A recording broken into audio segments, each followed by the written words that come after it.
Aí vou pegar. E olha a gatinha. Tá com o neném dentro da barriga. Depois, aí tu vai pros... quem quiser, né?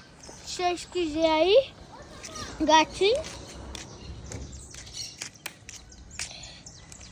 Aqui meu primo tá pegando o negócio.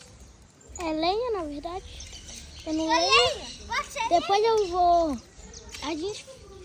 Teve um dia que a gente fez uma escorregada super... O que escorregava até o final. Era muito legal. Porque a gente colocou uma mangueira aqui. Aí desceu tão rápido. Era muito legal. Era junto com a menina que trabalha com meu pai. Uma filha de menino. Eita! Olha o tamanho do negócio. Mãe! Não tem perigo, não? Tia, mãe! Tia, o Arthur! Arthur, dá licença. Pra lá. Ah, você vai levar esse gato pra cá? Tia! Arthur, Não pode. ele vai vir. Olha o tamanho. Ih, tá chegando perto. Corre, corre. Isso daqui vai colocar na lenha.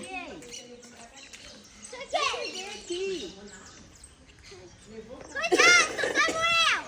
Tá bom. Olha. Eita, tem que correr. Arthur, dá licença. Aqui é meu irmão e aqui é meu primo.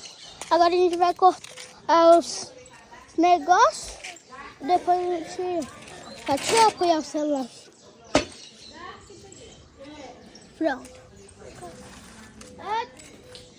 Agora o negócio pega. Me ajuda aqui a cortar?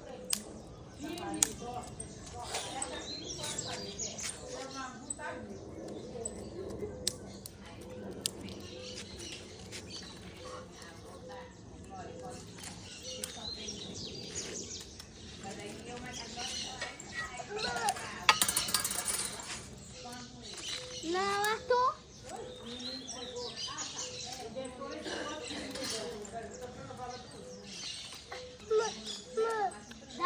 Coloca na fogueira.